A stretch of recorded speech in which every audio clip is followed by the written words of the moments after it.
I encountered Lena, my wife of nearly 15 years, during high school the subsequent Monday. After hosting a party at my parents' farm for my friends, I requested a family friend, working for us, to procure a couple of bottles of sour mashed potato. My cousin Terry, not accustomed to being drunk for long at his age, decided to head home instead of recovering. Although I successfully retrieved the truck keys from him, he believed he outsmarted me. This idiot emerged from the front door, thinking he could walk the 5 miles to his house, and I allowed it. Reportedly, a young woman discovered him about a mile away, crawling through gutters while fetching the family mail, as he couldn't stand on his feet anymore. That's how I messed up before he left my parents' house. After involving her principal father, she transported my cousin to his parents' house. My aunt, my father's sister, had to deal with his multiple bouts of vomiting. Due to his foolishness, my parents learned about it and I faced repercussions. In their view, I had betrayed their trust and was a horse's back. Regardless of my explanations, they believed the worst eventually. My aunt exaggerated the incident, portraying it as the worst thing humanity could do. I was in a tough spot. If only she knew the truth about her son's behavior. Nothing can be done when a person is blinded by faith and can't see reality. I accepted it and served my time. I realized early on that the truth doesn't matter. Most of the time what matters is what people believe. From then on, I altered my attitude toward everyone I knew. My father used to say that I had aged prematurely, because my walk changed one day. An unfamiliar, young woman approached me in the hallway before class. After lunch she expressed concern about wild parties at my parents' farm, alleging the presence of half-undressed girls, and questioning my responsibility. I responded by asking her identity, and the reason for her accusations. Lena LeBlanc introduced herself, and mentioned finding a man from my parties in a ditch, near her parents' house. I considered how far from the truth her perception was, but refrained from correcting her, mindful of the potential impact on my reputation. In our small town of Jackson, I assured her that the situation wasn't as bad as she thought, avoiding any correction to her misconceptions. Instead, I invited her to join the next Saturday night party. Lena blushed, insisting she wasn't that kind of girl. I playfully remarked that maybe she wasn't, but she seemed interested. I continued to observe her body language, suggesting that her actions contradicted her words. She called me a horse's back, and I replied that it was true, but horses' asses were meant to be ridden hard. Quipped that she should let me know when she's up for it. She slapped me and stormed off, but I caught a glimpse of a smile before she slapped me. I chuckled, realizing my reputation for the year was already established. My cousin Terry, who witnessed the entire incident, mentioned that her words had made me one of the most popular in the educational institution that year. I responded that she had no idea about anything. Terry asked what I said to her and I brushed it off, not bothering to explain after smoking a joint each. I laughed because Terry was unaware that I had put the deck on the line. With that said, we headed to our first class, initiating a game between me and Lena. I played with Lena every opportunity one got, extracting everything I could from her. Whenever I saw her in public, I made it clear to anyone watching that I was undressing her with my eyes. This behavior became so noticeable that one of her friends would play the song Hungry Eyes on her cell phone when she spotted me. A way for me to get revenge for Lena LeBlanc, punching me in the face. Yeah, I was being an idiot, but I enjoyed it. Additionally, she had an irresistible body. I was just a fool honest enough to admit it. If one of her friends asked me what I was doing, I would honestly say I'm interested in her. However, Lena declared we'd have a relationship when hell freezes over, and until then I should respect her wishes. This only fueled Lena's frustration, as her friends wanted to know what I had done to provoke such a reaction. When she explained it to them, they either laughed at the situation or teased her about her response. Lena LeBlanc was attractive in my eyes, a red-haired Cajun from the deep south, with a body that haunted my dreams. Standing at about 5'56" inches, she was tight, sweet, with curves in all the right places. If she got upset outside of educational institution, she could unleash a stream of swear words in Cage, in French, at a mile a minute. Okay, I'll admit it. I enjoyed seeing her get upset when her friends informed her about my actions. The smile on my face, seeing her blush over comments about our situations, revealed that I was enjoying it. I added to that when she wore a low-cut blouse, displaying her cleavage, releasing a long, hungry wolf cry that echoed through the hallways. Everyone noticed Lena had put on something that made her look really good, and for the rest of the day, every guy clamored to check her out. I don't know if she enjoyed the attention, but I found it amusing numerous times. I caught myself gazing at her enticing, little horseshoe-shaped rear, with a beautiful 36S rack, a narrow waist and 34 hips. There wasn't a single coital act I didn't imagine doing with her. At times I fantasized about taking her into the hayloft, in my parents' barn, although I never hoped it would lead anywhere, because her family was affluent and mine was not. She possessed the spirit of a wild horse, yet to be tamed if that was possible. Depending on her mood, she could be passive-aggressive or dominant. A man attempting to win her over would need the patience of Job, as it would take a long time to understand her before devising a plan to get into her clothes. The more I studied her, the more I realized how complex her personality was. That's how much her hot body and personality turned me on. If any woman could give me a blue balls attack, it was her. There were moments when she would catch my eye, when no one else noticed, doing something to tease me. We both played this game intentionally, to frustrate each other. It took almost the entire educational institution year before we both realized how effective it was. Everyone knew I was in buttocks lover, and nothing in my eyes was better than what Lena wore on her frame. Once catching me ogling 3 of her friends, she leaned over and wiggled their asses while laughing. Apparently, her mother had told her that men attracted to asses turned out to be the most faithful husbands, a belief that spread through the entire educational institution. After she shared it with Flat Karen, we were both set to graduate 12th grade with honors. She became valedictorian and I secured the second spot. She believed that if my extracurricular activities were known, I wouldn't be considered at all. Rehearsing for our graduation ceremony, roles on the auditorium stage a month away. I was to be there in case she fell ill.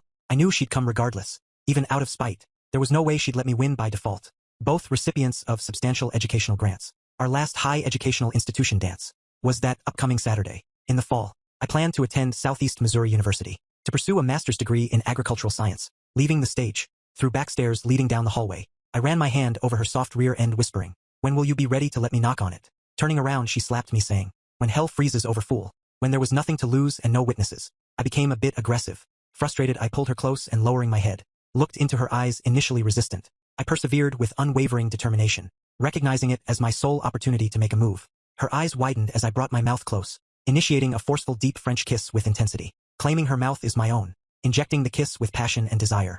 I decided that if I was paying the price I deserve, to extract every ounce of satisfaction, it was to be my first and perhaps only kiss with her, and I aimed to make it unforgettable. After savoring the taste I longed for, I released her to gauge her reaction, expecting a passionate or frustrated response. I was surprised when she forcefully pinned me against the wall, matching my aggression and turning the situation thrilling. Another deep lingering kiss followed, revealing her assertive side. Our bodies melded together as she grabbed my lap, showcasing her assertiveness, and the recognition of size added intensity to the charged atmosphere. Lena expressed that she had been waiting for this for most of the educational institution year, mentioning that she was glad I finally decided to be a man. She wished I had told her that months ago, and requested that I loosen my grip.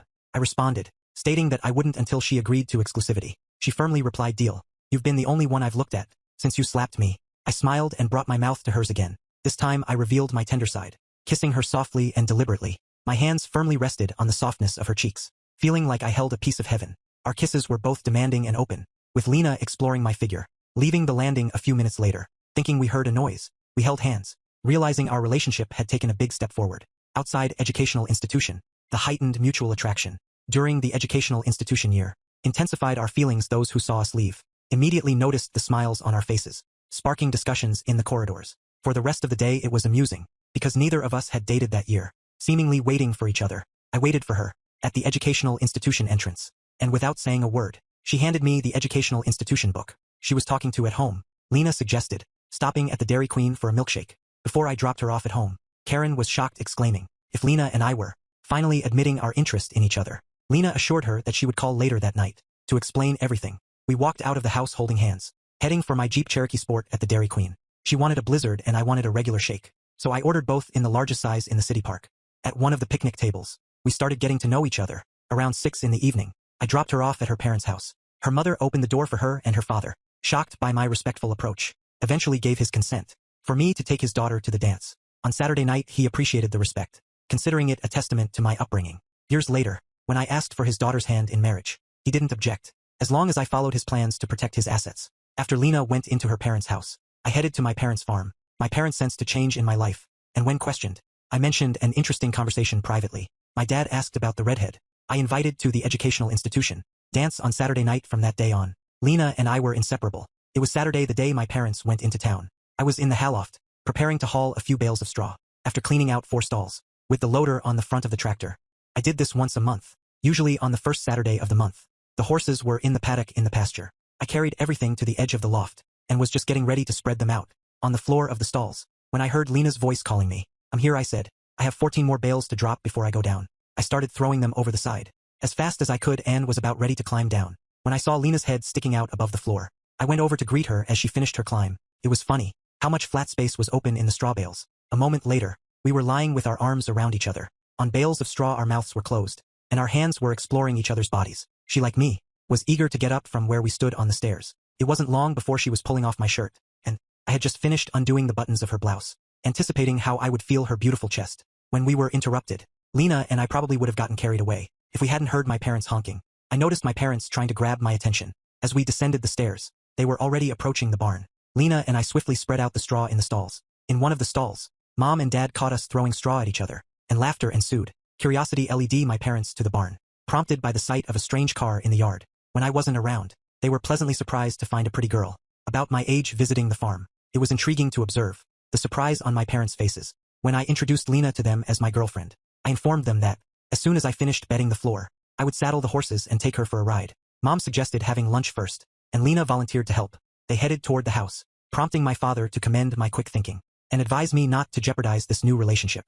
Lena is better company, just like your mother was at the same age. He said, make sure she's good enough to be the mother of your children. If you're considering it, my father, a practical man, offered straightforward thoughts, emphasizing the consequences of our actions. I learned then that he always had a fondness for redheads. Dad assisted me in setting up the 4-horse stalls before returning to the house. By the time we got back, Mom and Lena had already become friends. After lunch we went for a horseback ride, reaching the back 50. After tying the horses to a low branch, finding new spots on the grass by the swimming pond, we leaned against a tree. Around 5 o'clock in the afternoon, Lena left to get ready for the educational institution dance. While dancing that night, Terry overheard Lena telling Karen that my sweet and gentle personality attracted her. Despite our teasing, we never took it further. Lena explained to Karen and Terry that she appreciates my ability to control my temper. Jet can be aggressive when needed. She said his passive nature guides him in everything. But when he sets his mind to something, no one can make him back down.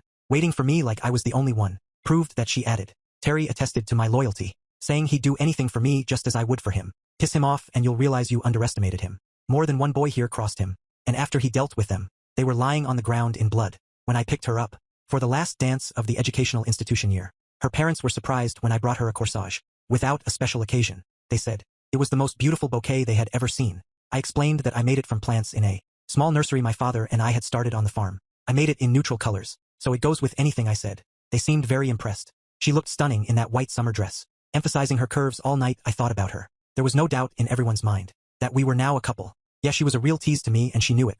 I think she was irritating me that night, kind of paying me back for what we've done to each other. During the educational institution year, toward the end of the summer, we spent a lot of time in the hayloft. Mom and I had a long conversation. After she found my stash of contraceptives hidden in a far drawer, it was then that she decided to have a conversation with the woman she hoped would be her future daughter-in-law. I must have realized what was said, because shortly afterward, Lena informed me that she was taking birth control pills. One night at dinner, Mom put in her 2 cents saying, the horses seem to like the stalls better, and they've gotten much sharper in the pasture. I wonder if it might be because the straw has taken on a new odor. I almost choked on my food and started coughing, and my dad looked up and said, I missed something. My father recognized my early interest in gardening and fostered its growth under his guidance. We transformed 20 acres of our 250-acre farm into a Christmas tree farm, acquiring small trees inexpensively through a reforestation grant.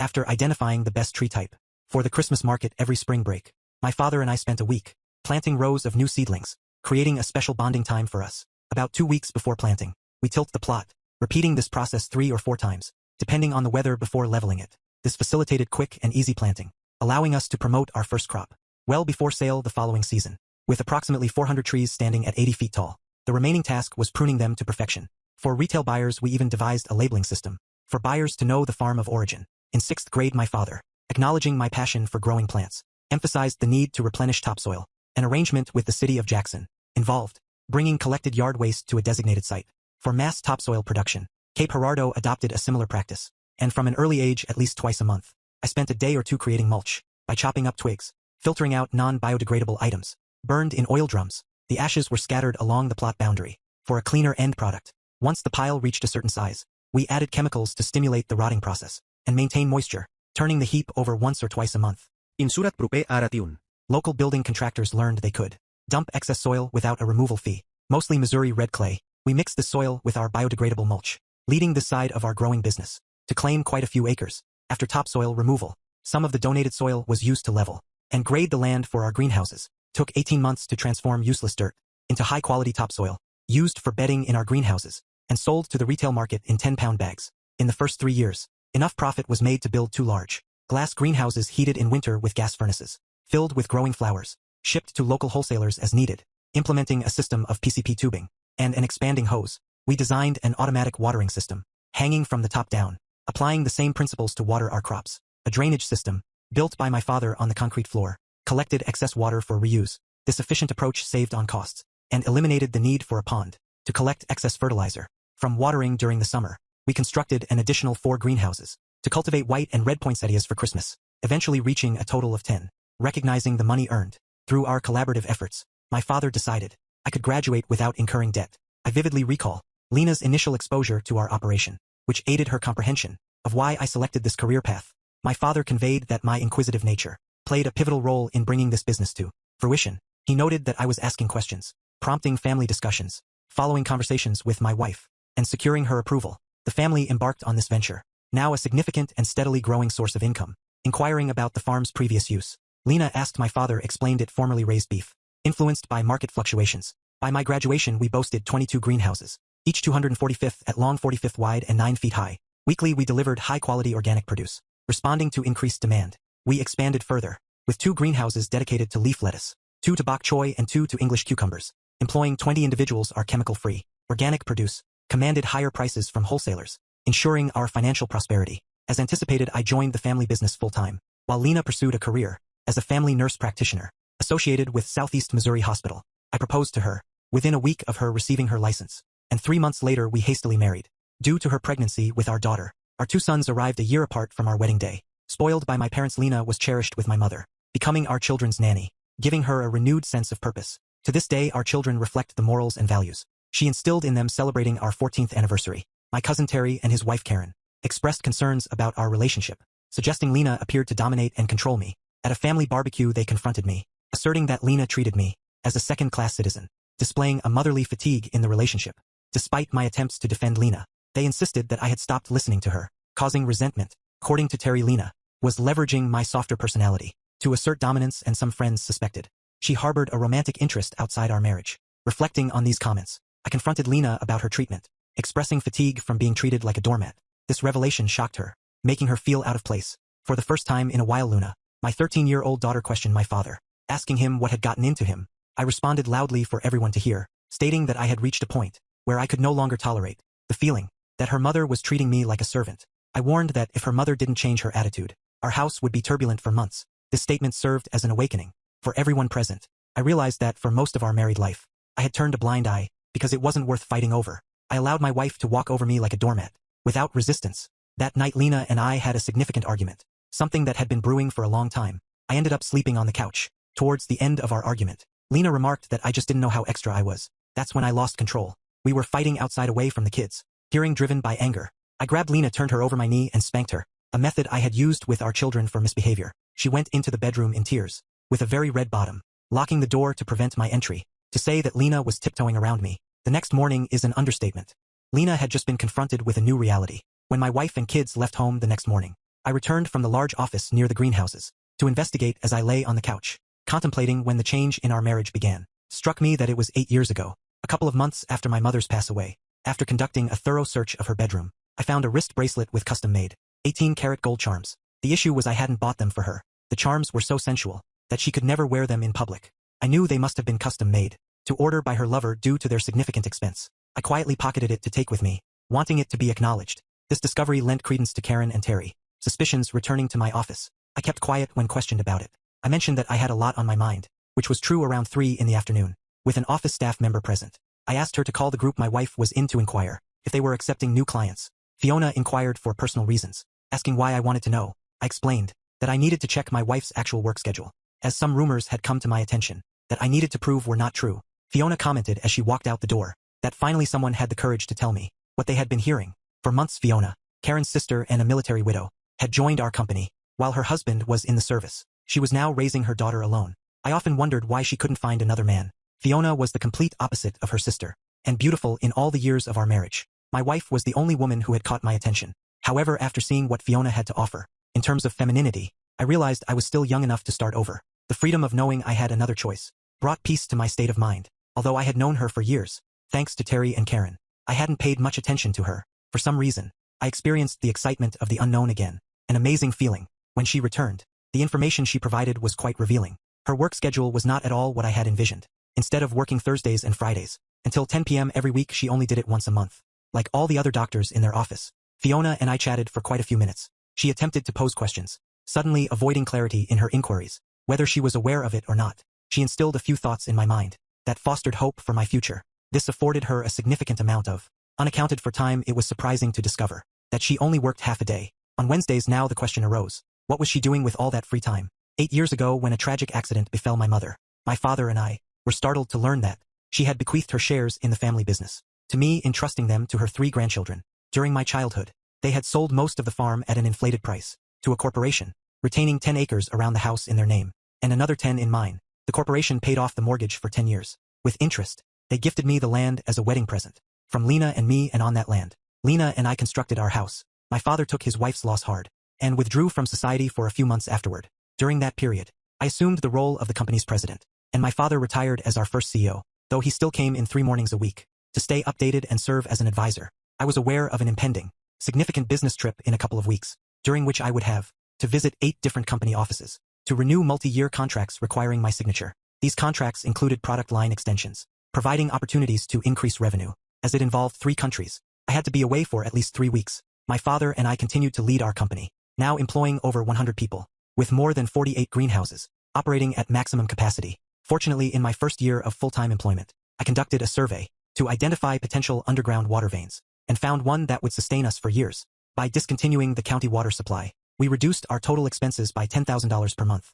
Additionally, we uncovered a vast natural gas cavity. Since the land had been in the family for generations, we still owned the mineral rights. Through negotiations with major companies, we secured a mutually beneficial arrangement. Even after covering our heating costs, we received a substantial monthly royalty. My cousin Terry, serving as our CFO, visited my office to brief me on the latest cash flow statement, revealing that we were on track for the most significant year of growth in the company's history. During this private meeting, I disclosed my discovery to him. Examining the report, he was as astounded as I was. Terry inquired about my plans, asking what I intended to do. I replied that I wouldn't send someone else to sign the contracts. Instead, I planned to pretend I had no idea what was going on. I explained that this would give the private investigators I was going to hire plenty of time to find out who my wife's lover is. Terry questioned the relevance of finding out in a 50 state like ours, suggesting it wouldn't matter in divorce court. I remarked that Lena's father, Leonard LeBlanc, was and still is a conniving person. Before Lena and I were married, he made us sign a prenuptial agreement, and I guess Lena forgot about it.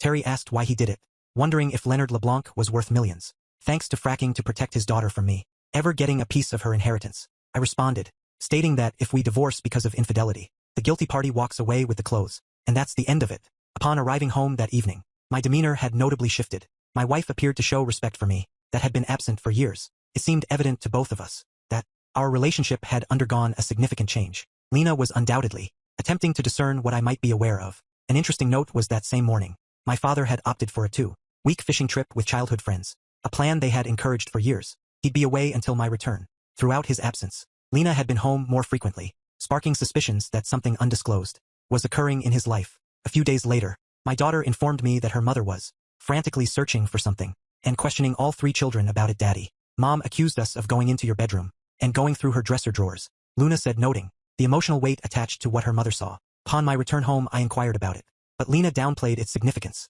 When I mentioned our daughter's concern, Lena suggested that Luna might have misunderstood, planning to clarify after dinner that night. During dinner, I regarded Lena similarly to how I had during our school days, prompting a significant change in her mood. I presumed Lena now believed I was aware of her affair. Post-dinner, as she put the boys to bed, my daughter questioned me about the situation. Luna, I'm not sure. I said people have informed me of something, and if it's true, things are going to get a lot worse around here for a while because it's going to take your parents a while to sort it out.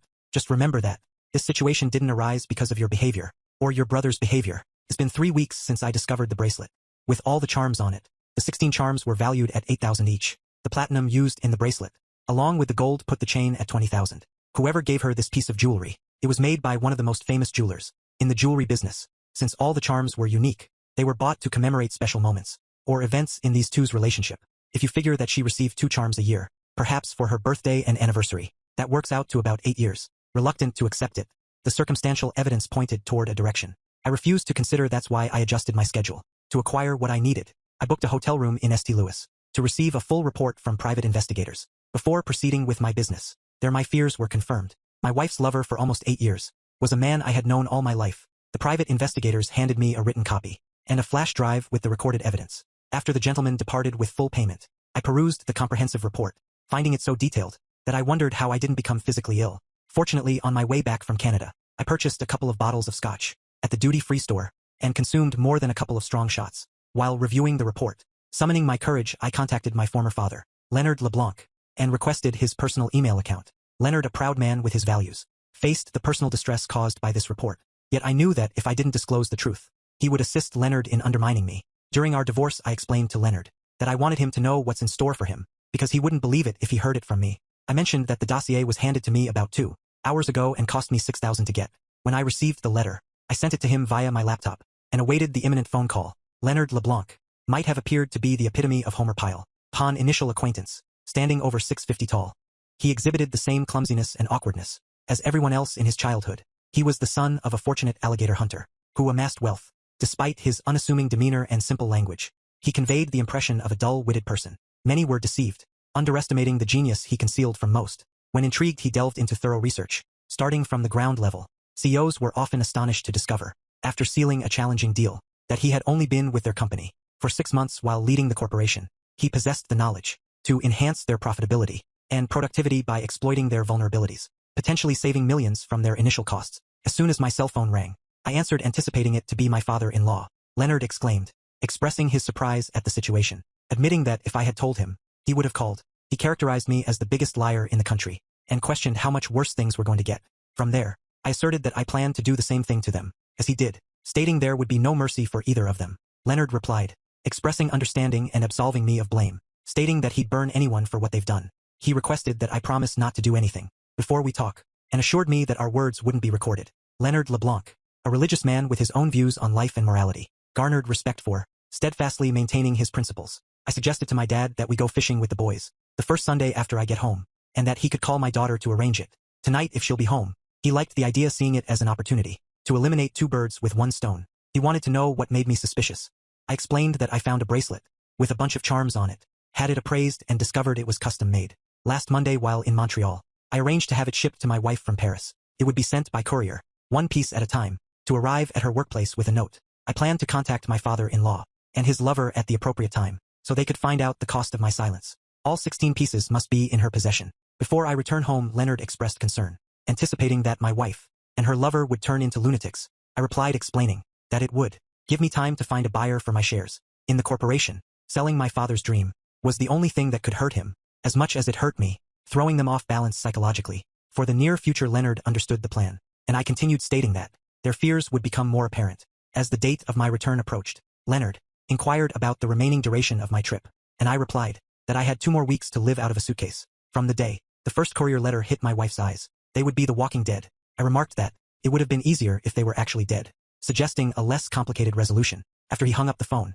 I relaxed, knowing Leonard LeBlanc wouldn't wait for anyone. Hailing from the swamps, he knew how to resolve a matter without unnecessary questions. In the heart of New York City, staying at the Trump Hotel, I received the detective's unwelcome news while still at my desk well after 9 p.m. and my father was dead, and I was shocked. I had to inquire about the details of what had happened. Evidently my wife and he chose to take a swim in the rear section of the pond, where Lena and I had spent considerable time. On the initial Wednesday afternoon, we started dating when the kids were at school. They opted for a horseback ride to cool off. Dad got there before Lena due to the hot weather. Local authorities suspected that someone had introduced a pet alligator a couple of years ago, which had adapted to its new habitat. Divers found my father's body after they eliminated the alligator. All 3 of us grasped the circumstances. Lena, my wife, was physically undamaged, but grappling with significant emotional distress. Our children stayed with their grandparents until my wife regained control of the situation. Returning to my table, I shared the recent revelation with those still present, then excused myself to attend to personal matters. While walking back to my room, I pondered the consequences of being on Leonard LeBlanc's bad side. I wondered about his plans for his daughter. After a stiff drink, I placed a call and Leonard promptly answered. I began by asking about the kids. Dad said, in slang, that it was fair enough for the midlines, indicating that the kids were upset, but within what he considered normal for their age. I asked if I could speak with them if they were up, and he handed me the cell phone. I spent the next hour talking to all 3 kids before returning the phone to Grandpa. According to what Lena managed to explain, Leonard mentioned that my father drowned as an alligator dragged him away. They found his undressed body with several dead animals in the refrigerator. While his body wasn't bitten, it had a few scratches, so he recommended a closed casket. I thanked Dad solemnly and informed him that I would be home Saturday morning to handle the funeral arrangements. I mentioned that I needed to call my wife and check on her. He remarked that it sounded good, stating that at times like this, one has to keep up appearances. Before saying goodbye, I called Lena, and reports indicated she was in serious condition. Conversing with her was challenging, as she couldn't stop crying. She couldn't fathom how they hadn't spotted an alligator before, given their weekly horseback rides. I questioned if it was typical for them to swim undressed, and Lena couldn't bear it. Dropping the call, now she knew I was aware of the truth. The following morning, during a business meeting, the same 2 detectives from the previous night called me in after my wife fainted while grieving and tried to drown her sorrows. A gas explosion occurred flurry out part of the house. She didn't escape in time and was fatally crushed by debris. I requested to expedite the process due to my need to fly out urgently. Fortunately, they understood, and I secured a better deal than anticipated. I managed to catch the last plane to the Cape. That evening, stepping off the 12-seater plane, I found my father-in-law waiting.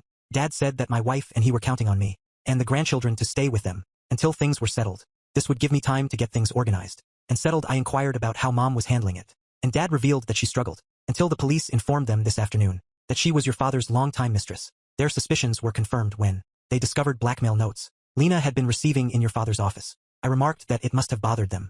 Dad added that it was a bracelet, with 16 different erotic charms, all undressed, suggesting could be seen as a model of what lovers did. In those days, of course. They planned to talk to me after the funeral.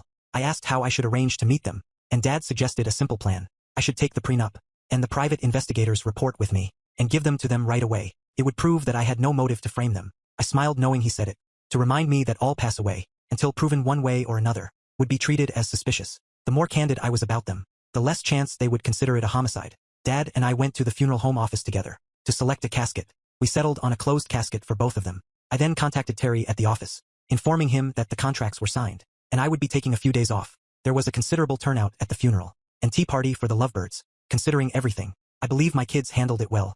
I maintained my composure as much as possible, though there were moments when I couldn't hide my emotions. Many speculated about a closer than usual relationship between the two, but nothing was publicly mentioned about it. The detectives patiently waited, while the fire inspectors finalized a report on the gas explosion at my house. They determined the cause to be a faulty installation, conducted while I was away. Upon receiving the report, I could legally sue the gas company for negligent pass away and loss of home. They found no evidence to determine when the alligator was placed in the pond. Presenting the prenuptial agreement and the private investigator's report, I gave them a copy using my father-in-law's printer. They appreciated my disclosure, resolving any potential issues that might arise. Upon others reviewing their final report, while sitting on the back patio with Lena's father and enjoying cold beer, he mentioned that he and his wife planned to change their will, leaving everything to the kids in a living trust, controlled by me until they reached the age of 30. I responded that it doesn't matter if he had anything to do with what happened, stating that karma has given them what they deserve, and we should leave it at that.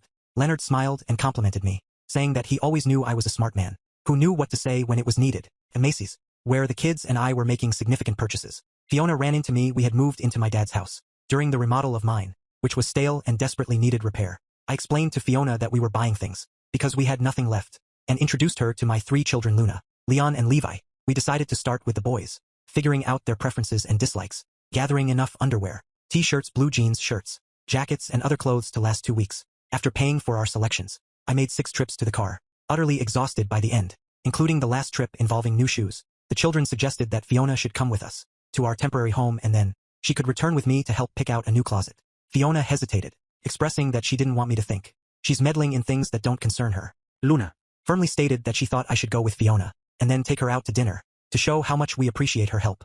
That's precisely what we did.